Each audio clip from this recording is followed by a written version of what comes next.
Bismillah, mari kita lanjut belajar lagi, ngaji lagi. Semoga bisa istiqomah ya. Kemarin sudah belajar kita tentang apa itu istiqomah, manfaat, kegunaan dan rahasianya. Semoga teman-teman siap berjuang untuk mengistiqomahi kebaikan apapun.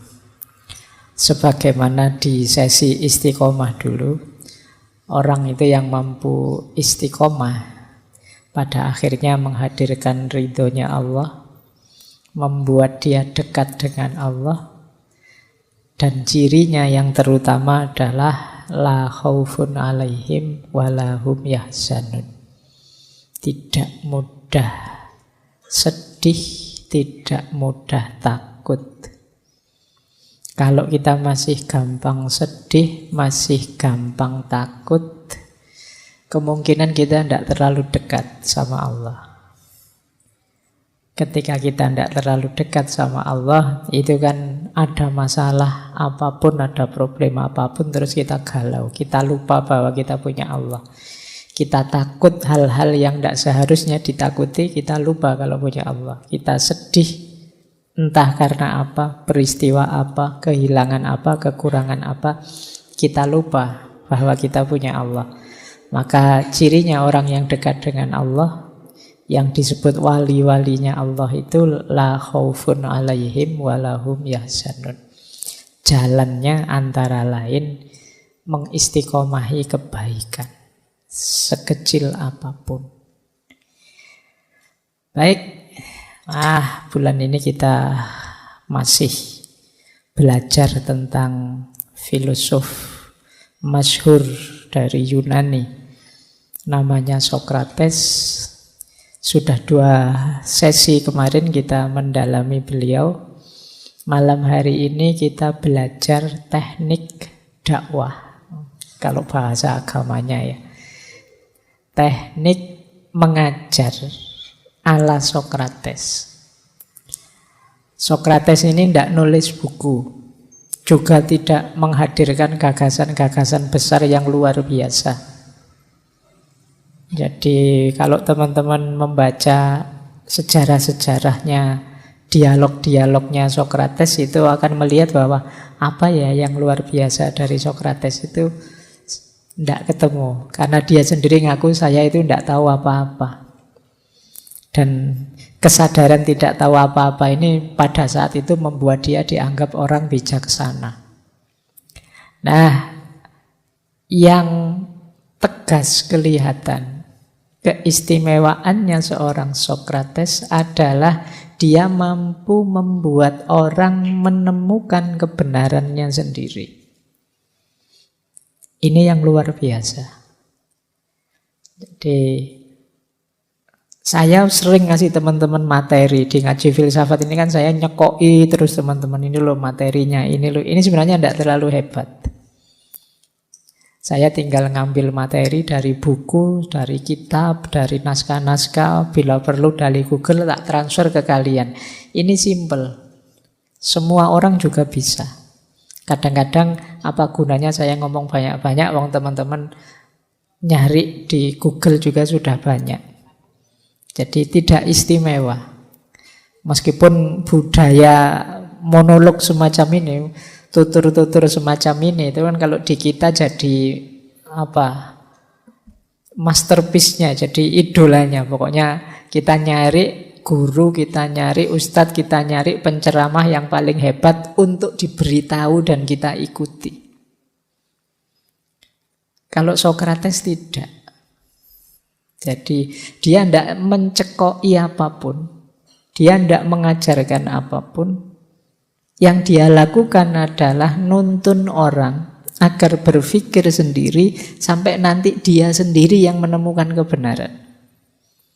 Oh, itu tidak sembarangan orang bisa seperti ini. Jadi kalian diarahkan, mungkin diberi pertanyaan ini, diberi pertanyaan itu, terus kalian mikir sampai nemu sendiri jawabannya.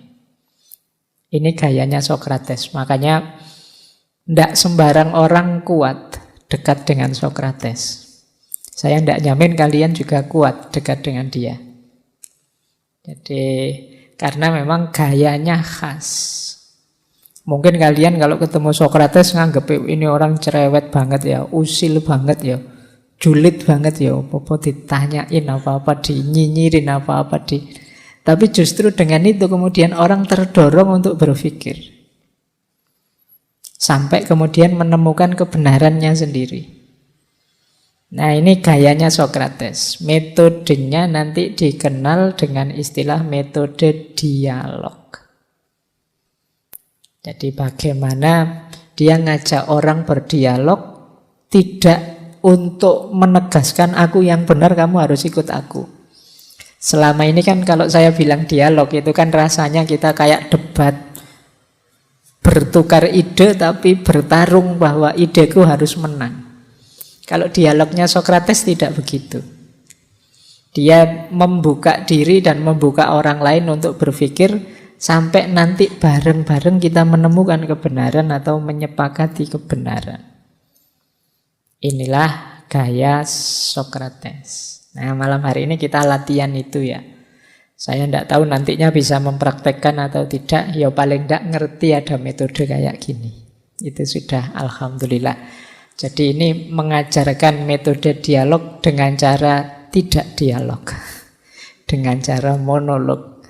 Ya karena forumnya tidak memungkinkan. Kapan-kapan atau kalian bikin sendirilah model-model Sokrates ini. Entah di kafe mana atau entah di circle kalian yang mana. Boleh dipraktekkan. Baik, tapi syaratnya memang mau berpikir dan bacaannya banyak, wawasannya luas. Nanti kalau wawasannya tidak luas, diberi pertanyaan macam-macam, saling bertanya, terus akhirnya kita sama-sama tidak bisa jawab. Jadi ya tetap ada bekalnya. Baik, bismillah kita mulai. Istilahnya yang populer memang Socratic Method. Metode gaya Sokrates. Jadi Sokrates Method ini dialog tadi. Dialog itu dari dua kata, dia dan logos. Dia itu artinya melintas, menyeberang. Saya ngobrol dengan dia itu yang di sana. Jadi kalau logos itu nalar, kata-kata. Jadi dialog itu berarti lintas nalar, lintas gagasan, lintas ide. Bentuknya ngobrol. Jadi jangan salah, bukan kok kemudian Sokrates buka forum perdebatan atau buka forum dialog, enggak. Ngobrol saja, nongkrong di, kalau Sokrates biasanya di agora, itu di satu tempat di pasar yang siapa saja bisa ngumpul di situ nongkrong bareng-bareng. Kalau saya membayangkan hari ini kalian bisa di semacam kafe atau warung atau apa melakukan itu. Mungkin teman-teman pernah baca buku yang judulnya Sokrates Cafe. Nah, itu jenis-jenis semacam itu. Obrolannya ndak harus temanya Sokrates. Saya bilang tadi tidak banyak gagasan-gagasan genuine originalnya Sokrates. Justru yang genuine modelnya. Yaitu model dialog ini. Jadi dari kata-kata dialogos bentuknya ngobrol, berdebat, menanyakan, mempertanyakan, ketemu bareng-bareng, menemukan jawaban bareng-bareng atau menyepakati kebenaran bareng-bareng. Jadi orang itu digiring cara berpikirnya dan dia tidak bisa membantah karena pertanyaannya Sokrates rasional sampai kemudian dia menyimpulkan sendiri, oh berarti yang benar itu ini. Nah, terus dipuji oleh Sokrates. Nah, itu gayanya dia. Jadi dia memang gayanya seperti orang yang tidak tahu apa-apa, padahal pinternya luar biasa. Oh, ini sulit bikin gaya kayak gini, kebalikannya kita hari ini. Kalau kita kan baru ngerti sedikit, gayanya kayak ngerti segala hal. Apa saja dikomentari.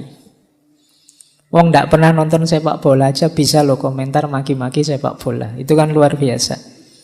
Tidak pernah nonton bulu tangkis bisa komentar marah-marah tentang bulu tangkis.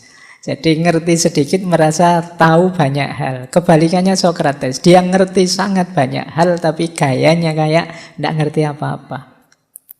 Dan ini menguntungkan. Kalian ngeri kalau ketemu musuh seperti ini kan. Tapi bahagialah kalau punya teman seperti ini. Jadi dia tidak hanya minteri kita tapi membuat kita pintar. Ini ada jarak yang jauh antara minteri dan memintarkan. Kalau minteri itu memanfaatkan kepintarannya untuk kepentingannya sendiri atas kita, itu minteri. Mentang-mentang pinter, wah kita didominasi oleh dia, pokoknya harus manut saya, harus ikut saya. Ini namanya minteri. Kalau memintarkan itu ya tidak cuma nyekoi gagasan biar dia tergantung sama kita, tapi membuat kita cerdas sampai dia mandiri bisa berpikir sendiri. Kalau ada yang malam hari ini posisinya adalah ustadz, guru, pendidik, jadilah guru yang memintarkan, bukan minteri. Jadi minteri itu memanfaatkan ilmunya untuk kepentingan dirinya. Nah, jadi bentuknya percakapan, perdebatan, bertanya, mempertanyakan. Jadi bertanya itu karena memang belum tahu. Kalau mempertanyakan itu sudah ada jawabannya, tapi saya kok ragu-ragu. Itu mempertanyakan. Masa iya sih begitu? Terus menyepakati jawaban. Oh, mungkin yang benar ini. Efeknya menarik. Gaya dialog semacam ini. Yang pertama jelas orang bisa seperti itu pasti sudah tumbuh dalam dirinya kesadaran. Sadar bahwa dia perlu yang benar, sadar bahwa aku ini tidak selalu benar. Ngajak dialog orang yang belum sadar itu akhirnya tidak dialog pasti, akhirnya mesti gegeran. Karena dia menganggap dirinya sudah pasti benar. Kalau ada orang yang merasa dirinya sudah pasti benar, jangan diajak dialog. Akhirnya yo mangkel kamu. Diberi argumen apapun ya mental. Kamu beri alasan apapun tidak akan masuk. Jadi dialog itu perlu kesadaran, keterbukaan bahwa ada banyak hal yang aku belum tahu. Aku juga tidak mesti benar. Nah ini orang mau dialog. Tapi kalau sudah mantep, yakin benar dengan kebenarannya, ya jangan dialog tentang kebenaran itu. Mungkin dialog tentang gimana nih, kita berbeda nih, caranya biar kita tidak gegeran gimana itu boleh. Tapi kalau tentang kebenarannya sulit sudah. Jadi kalau Sokrates mengajarkan ya diawali dari kesadaran. Sadar bahwa jangan-jangan saya keliru. Jangan-jangan aku tidak pas, tidak cocok, salah masihan. Nah, ada kesadaran ini. Tambah banyak dialog gaya Sokrates ini, tambah sadar aku bahwa kekuranganku banyak. Ternyata banyak hal yang aku tidak tahu ya. Nah, itu tambah punya kesadaran ini. Teman-teman boleh sering-seringlah diskusi, sering-seringlah membaca apapun itu, nanti teman-teman akan tambah sadar, ternyata banyak sekali yang saya tidak paham. Banyak sekali yang saya tidak tahu. Mungkin selama ini kita merasa sudah pinter karena kita membatasi diri untuk terbuka terhadap apapun materi, apapun sumber. Buku yang enak ya buku ini Pak. Buku yang penting ya buku ini Pak. Itu kan terus kita jadi sempit. Selain buku itu ya tidak kita baca. Selain model berpikir semacam itu tidak kita jelajahi. Akhirnya kita, ya kalau peribahasanya seperti katak dalam tempurung. Seolah-olah dunia itu hanya seluas itu saja. Yang di luar itu tidak. Nah, sekarang latihan ya. Tumbuhkan kesadaran bahwa aku belum tahu. Ini mungkin bisa mengatasi banyak masalah hari ini. Masalah hari ini itu kan era digital ini ada istilah Ada disrupsi namanya noisy. Noisy itu rame tapi tidak ada isinya. Ribut sekali tapi tidak ada mutunya. Itu diantara disrupsi digital. Dan itu menghabiskan waktu, menghabiskan tenaga, menghabiskan pikiran, tapi tidak manfaat. Kenapa bisa begitu? Banyak muncul orang yang tidak sadar bahwa aku ini tidak tahu segalanya. Bahkan yang aku anggap tahu pun mungkin masih banyak hal-hal yang masih misteri. Saya dari sekian ratus, sudah berapa sesi filsafat itu, yang ngaji filsafat kita itu sampai detik ini saya itu masih merasa banyak sekali pikiran-pikiran para filosof yang saya harus baca lagi, saya harus mendalami lagi. Kenapa bisa begitu? Karena saya nyoba-nyoba membaca kok, ini belum tahu, itu belum tahu, masih harus merujuk ke sana lagi, ke situ lagi. Berarti kesimpulannya belum, saya belum tahu, saya harus baca lagi, baca lagi.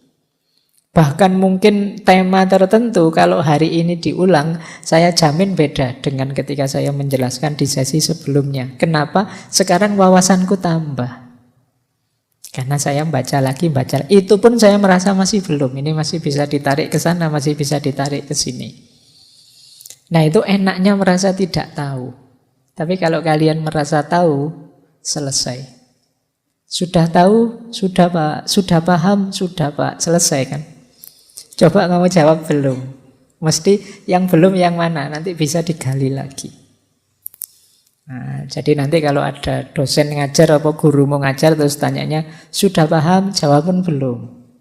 Belum Pak, tapi dilanjutkan besok saja, jangan sekarang. Sekarang pulang dulu, sudah capek.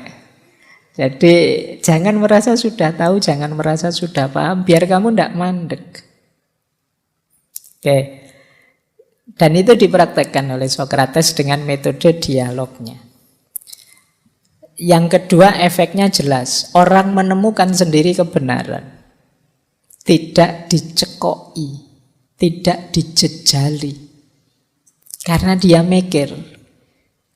Karena tidak semua orang pintar berpikir, maka Sokrates ini tugasnya mengarahkan saja. Nuntun orang, temukan sendiri, dia nuntun. Makanya metode ini sering disebut seperti metodenya bidan. Lahirnya pengetahuan itu seperti lahirnya bayi. Lahirnya bayi itu kan yang melahirkan ibunya, bukan bidannya. Bidan itu hanya nuntun kelahirannya biar lancar.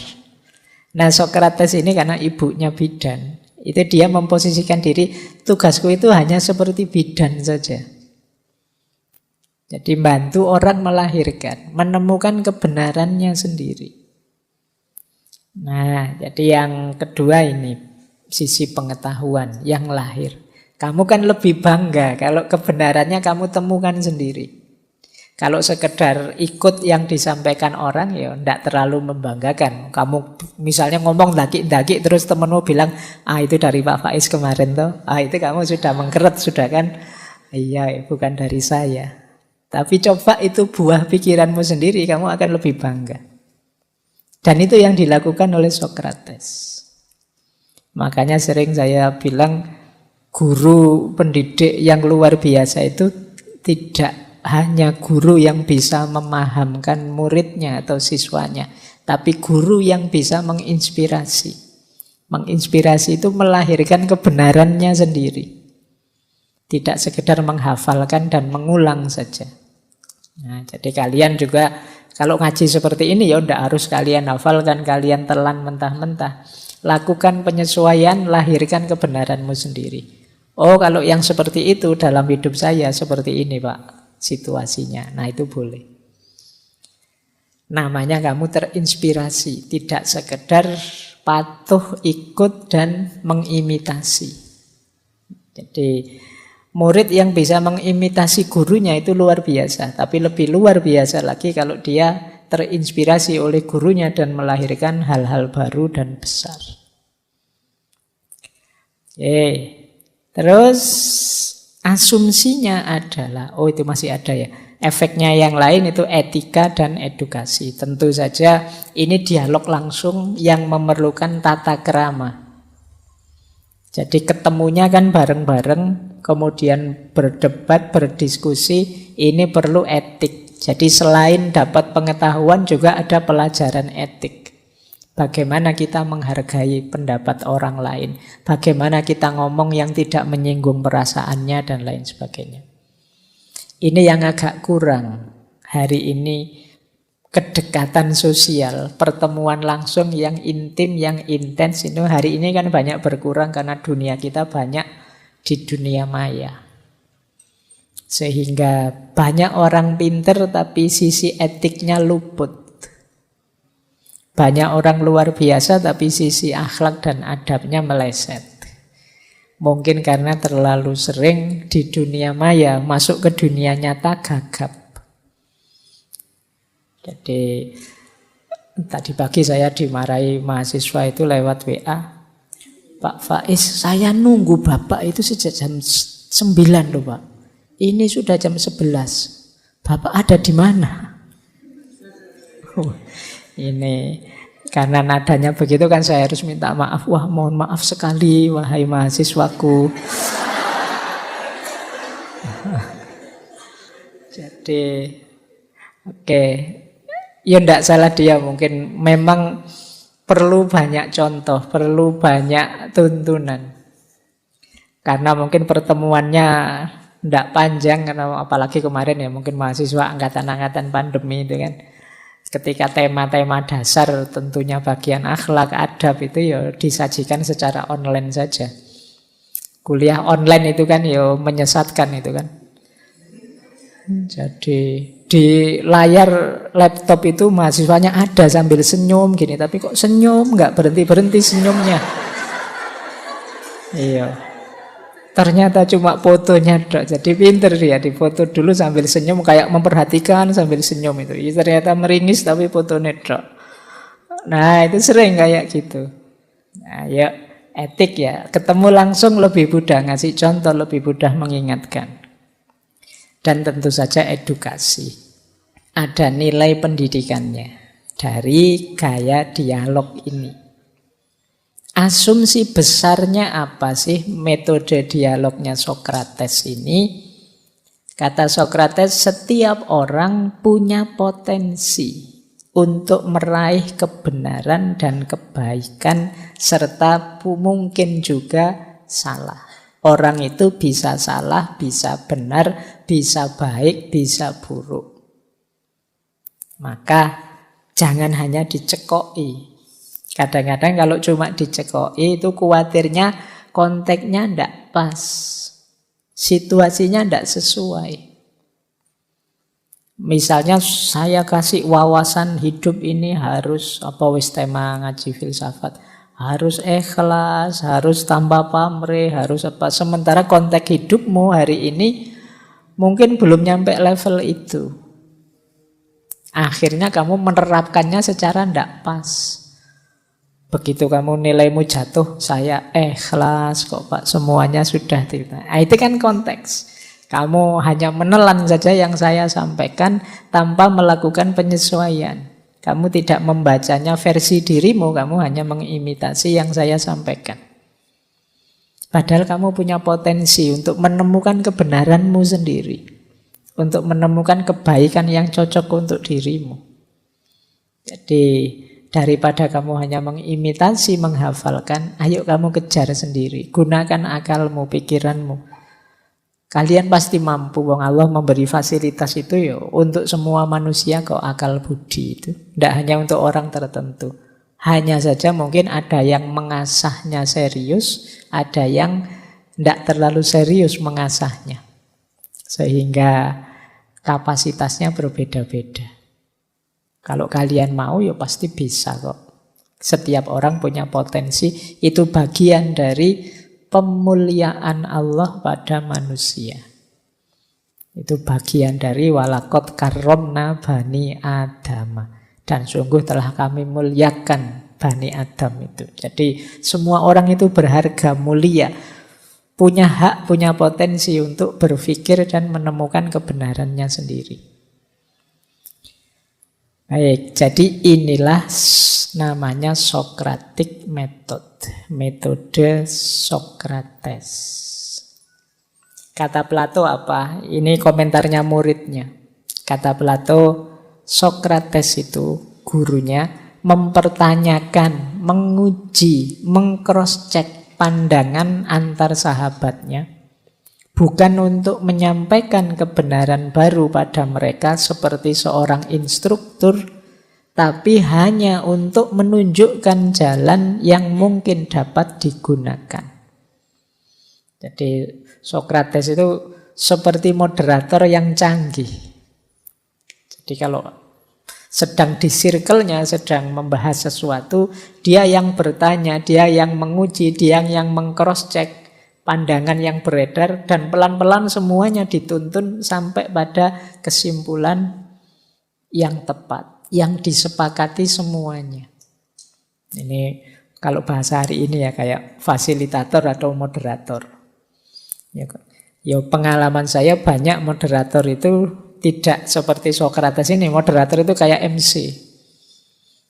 Mari kita buka acara, terus silahkan Pak narasumbernya, ada pertanyaan nomor 1 silahkan dijawab Pak, terus selesai, mari kita akhiri. Kesimpulannya pasti teman-teman punya kesimpulan sendiri-sendiri. Iya kan, banyak yang begitu. Yalah ngapain kamu jadi moderator tadi?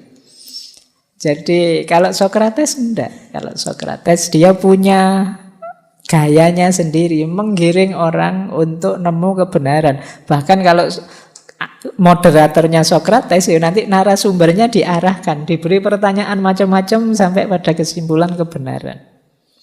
Kalau di kita kan ya narasumber itu pokoknya ditakliti, dipercaya 100%. Kalau ada moderatornya Sokrates itu ya luar biasa. Kita bisa diarahkan sampai menyimpulkan sendiri. Tidak sekedar mengikuti apa yang disampaikan. Maka kata Plato ya tujuannya tidak untuk menggurui, mencekoi seperti instruktur. Tapi tujuannya mengarahkan orang, siapa tahu ada jalan baru, ada perspektif baru yang lebih segar. Nah ini pengakuannya muridnya sendiri Plato. Beliau yang diajar langsung oleh Sokrates. Baik, sekarang kita belajar prinsip-prinsipnya. Ada beberapa prinsip dari Socratic dialog ini. Ini saya ambil dari kalimat-kalimat yang diucapkan langsung oleh Sokrates lewat tulisan-tulisannya Plato. Prinsip pertama, ini kata Sokrates, I cannot teach anybody anything. I can only make them think. Aku tidak bisa mengajar apapun pada seseorang. Yang bisa aku lakukan hanya membuat mereka berpikir. Ini kelihatannya sederhana. Tapi jangan dikira membuat orang berpikir itu mudah. Kalau kalian disuruh milih, mungkin kalian lebih suka, lebih enak ngajar sesuatu. Kayak tadi, memberitahu, tutur-tutur, mencekoi orang dengan sesuatu. Ini lebih mudah juga lebih menguntungkan. Kalian dianggap orang pinter, kalian mungkin terkenal viral jadi ilmuwan, jadi ulama, jadi ustadz. Model ngajar gini lebih menguntungkan sebenarnya. Tapi kalau Sokrates tidak mengambil opsi itu. Dia lebih mengambil opsi yang tidak terlalu menguntungkan padahal sulit. Tapi manfaatnya besar. Yaitu apa? Membuat orang berpikir. Oh itu tidak sederhana membuat orang berpikir itu. Kalau membuat orang marah gampang. Membuat orang tersinggung gampang. Membuat orang baper gampang, tapi membuat orang berpikir sulit. Jadi membuat orang penasaran kemudian ingin merenung secara dalam itu tidak gampang. Manusia itu biasanya ketika usianya beranjak dewasa lebih suka mengikuti kenyamanan hidup, bukan tantangan hidup. Sehingga akhirnya ya kalau ada hal-hal yang dianggap mengusik, pikirannya, dia harus berpikir ulang, dia harus mengevaluasi ulang hidupnya. Biasanya kita cenderung enggan, tidak mau. Ngapain sih repot-repot, ngapain sih capek-capek. Kayak di minggu pertama ketika Sokrates meminta kita merenungi hidup kita. Itu kan kita lebih banyak, alah Pak, tidak usah begitu-begitulah. Hidup biasa saja, seperti biasanya. Asik-asik aja lah Pak, nggak usah ruwet-ruwet. Kan kita lebih milih begitu. Jadi mendorong kita berpikir itu sulitnya luar biasa. Bahkan kuliah mungkin mahasiswa S1, S2, S3 itu mungkin lebih suka hanya dosennya bilang apa, saya ingat-ingat, saya hafalkan. Kan sebagian besar begitu. Tidak terdorong berpikir sendiri. Nah, Sokrates memposisikan diri sebaliknya. I can only make them think. Aku hanya bisa membuat mereka berpikir. Ini seolah-olah sederhana, padahal luar biasa. Membuat orang mau berpikir. Kalau di Indonesia kan yang gencar seperti ini hanya Cak Lontong. Kamu dimarahi terus kan oleh Cak Lontong, itu mikir. Jadi ayolah berpikir dalam hidup ini. Nah itu maunya Sokrates begitu. Kita ini hidup ini terlalu banyak hal yang kita anggap rutin, kita anggap kita sudah tahu padahal belum tahu. Kita anggap kita ini sudah paham padahal tidak yakin kalau diuji beneran kita bisa jawab. Jadi prinsip pertama ini yang dipakai oleh Sokrates ketika ingin melakukan dialog. Prinsip kedua, kenapa dia melakukan dialog? Kata Sokrates, education is the kindling of a flame, not the filling of a vessel. Pendidikan itu menyalakan api, bukan mengisi bejana. Jadi pendidikan yang baik itu yang membuat orang hidup menyala, aktif berpikir, aktif merenung, aktif menggali, mencari. Bukan seperti memenuhi gelas, memenuhi bejana, memenuhi pot dengan sesuatu. Tidak begitu. Jadi otak kita, pikiran kita jangan diibaratkan seperti ember besar yang harus diisi ilmu sebanyak-banyaknya. Tidak begitu. Tapi bayangkan saja dia seperti lampu yang harus dinyalakan. Ketika dia sudah menyala, dia bisa kemanapun, mengkaji apapun, membaca apapun, melihat apapun secara jelas dan terang. Jadi fokuskan pada menghidupkan lampu ini loh, menghidupkan api ini, bukan mengisi. Ya berarti ilmu-ilmu alat, ilmu-ilmu yang melatih berpikir, melatih merenung, melatih cara kritis dan lain sebagainya, kita kaji dulu, kita kuasai dulu. Setelah itu baru nambah wawasan. Jadi kalau kita tidak mampu menganalisis, tidak mampu berpikir dalam, ya akhirnya logiknya seperti bejana tadi, diisi, ya pada akhirnya penuh. Beda dengan lampu yang menyala, dia bisa kemanapun. Tidak harus dimasukkan di kepala, dia paham. Karena sekarang terang, lampunya menyala. Itu yang dilakukan oleh Sokrates. Membuat orang berpikir, membuat lampu jiwa kita menyala. Pendidikan itu seperti itu. Kalau murid-murid kita semangat ilmunya tinggi, semangat belajarnya tinggi, rasa ingin tahunya tinggi, otomatis bidang ilmu pengetahuan hidup dan produktif. Tapi kalau perilakunya seperti wadah yang diisi tadi, ya sebesar apapun wadahnya, hasilnya dia hanya mengikuti, mengimitasi. Hanya akan jadi follower, tidak mungkin jadi trendsetter. Jadi kalau ada yang tanya, Pak, kenapa sih kok kita itu sulit sekali membangkitkan dunia ilmiah kembali? Apakah itu dunia timur ataukah dunia Islam misalnya? Dulu pernah jaya loh, luar biasa. Sekarang kok surutnya banyak. Jangan-jangan cara kita menyikapi pendidikan ya seperti wadah yang diisi air. Bukan seperti lampu yang harus dinyalakan. Nah, sekarang mari ubah orientasinya. Mari jadi, ini kan hampir semuanya peserta ngaji para mahasiswa. Semoga jadi mahasiswa yang menyala. Jadi ya syukur-syukur ndak hanya menyala, ya bolehlah sedikit-sedikit ada wadahnya, wawasannya, tapi menyala. Jadi wawasan itu nanti diolah, dikelola versi kita. Bayangkan kalau ini menyala semua, malam hari ini berapa yang datang ini, betapa terangnya masjid kita secara ruhaniah. Nah, kalau seluruh umat Islam, seluruh bangsa Indonesia menyala semua, kita akan sibuk mengejar ilmu, mengejar wawasan, menganalisis, berefleksi, menemukan sesuatu. Dan tidak sibuk gegeran, rame, komentar ini, komentar itu. Itu dianggap hiburan sementara saja, tapi ada yang lebih esensial. Boleh kalau ada yang ingin meneliti ya, coba teliti dalam 1 minggu saja. Apa wis Twitter, coba Twitter ya. Yang viral dalam 1 minggu itu coba di Indonesia ini tema apa saja. Kemudian kamu nilai ya. Ini urusan urgent penting atau sebenarnya urusan sepele tidak penting. Ini isu-isu esensial untuk kehidupan kita sebagai manusia, sebagai hamba, sebagai bangsa. Ataukah isu-isu pinggiran yang tidak urgent. Jadi itu kan viral, itu kan berarti diikuti, diramaikan oleh banyak orang.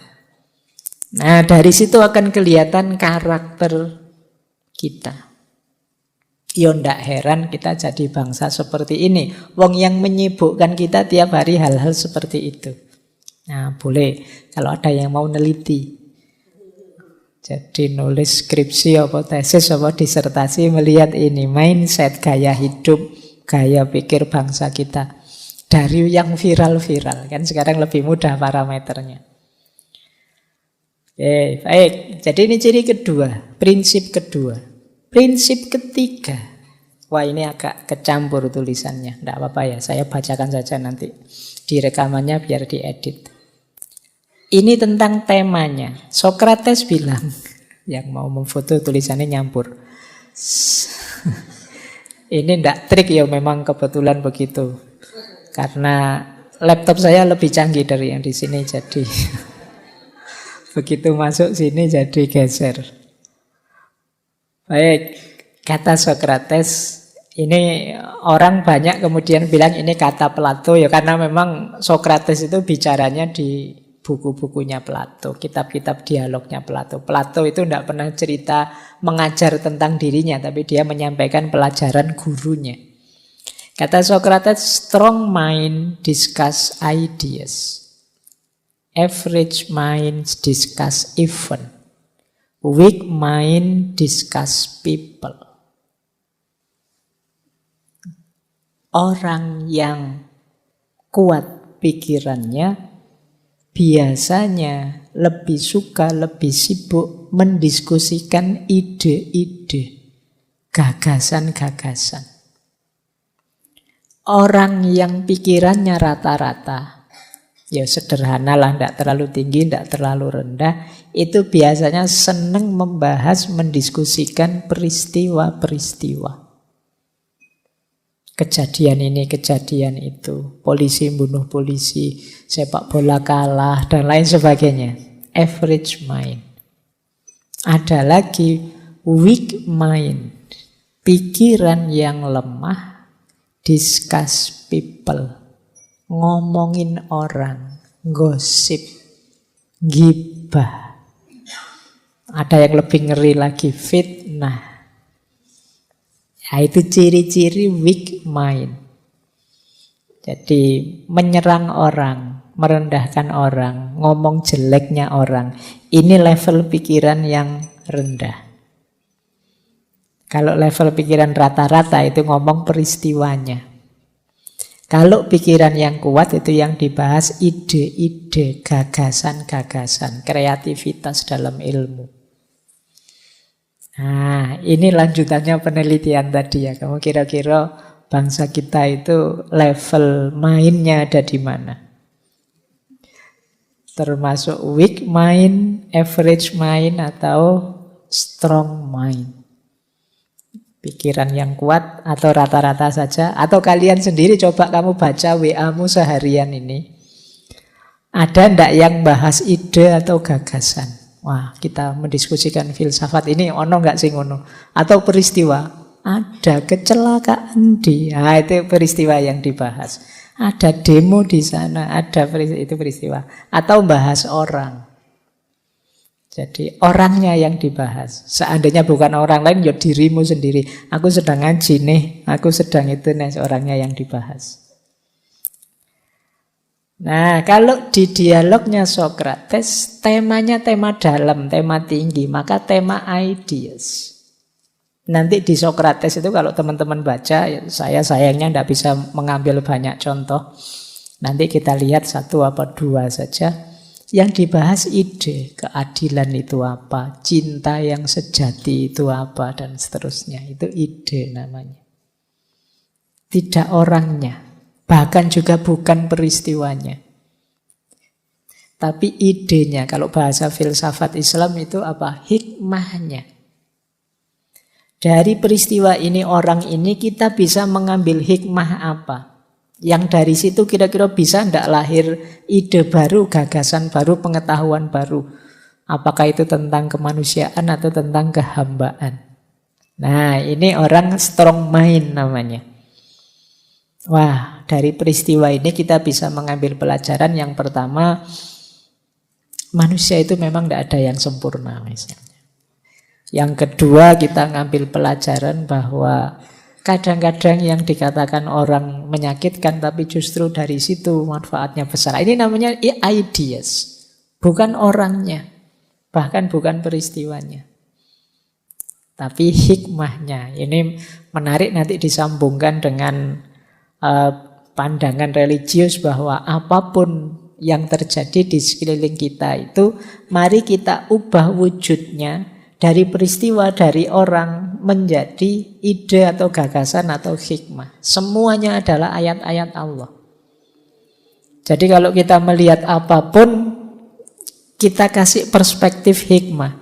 Oh, dari orang ini saya mengambil pelajaran ini. Dari peristiwa ini ada ide ini yang bisa saya ambil. Dari situasi ini ada konsep ini yang bisa kita rumuskan. Berarti kita termasuk strong mind. Tidak sekedar ribut, gosip, menggibah. Berarti kita ada di level 3, weak mind. Itu pun kalau diingatkan marah-marah. Tidak usah ngomong orangnya. Loh, ini fakta loh Pak. Ini kenyataannya begitu loh Pak. Iya fakta. Ning yo yang produktif dong. Tidak sekedar rame gegerannya. Tapi dari situ ada hikmah apa yang bisa kamu ambil. Ketika kamu ketemu hikmah, kan langkah selanjutnya apa kontribusi positifnya untuk hidupmu. Ketika kamu mengambil pelajaran itu kan berarti apa yang harus kamu lakukan dari pelajaran itu, kan begitu. Dan itu yang dilakukan oleh Socrates. Dia menguji pandangan-pandangan teman-temannya sampai kemudian ketemu ide yang lebih fresh, lebih baru, dan meningkatkan kualitas hidup mereka. Oke, kita lanjutkan. Yang keempat. Ini prinsip selanjutnya. Ini semuanya kalimatnya Socrates. Nature has given us 2 ears, 2 eyes, and but 1 tongue. To the end that we should hear and see more than we speak. Itu tulisannya kurang A. Alam memberi kita 2 telinga, 2 mata, dan 1 mulut. Tujuannya agar kita mendengar dan melihat lebih banyak daripada bicara. Ini mungkin sering disampaikan teman-teman ya, sering ketemu di mana-mana quotes ini. Kita itu punya 2 telinga, 2 mata, dan hanya 1 mulut. Tujuannya apa? Lebih banyak melihat, lebih banyak mendengar, dan mengurangi bicara. Nah ini yo, menafsirkannya jangan kaku ya. Bicara ini termasuk chatting, posting, itu hitungannya bicara ya. Jangan, saya pendiam kok Pak, sekarang saya sehari-hari tidak pernah ngomong. Tapi di medsos kurang ajar, omongannya banyak. Sama aja itu namanya ya.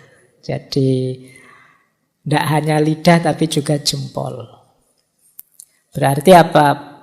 Dalam diskusinya Sokrates itu memang orang diminta banyak memperhatikan. Tidak kesusu, harus bicara.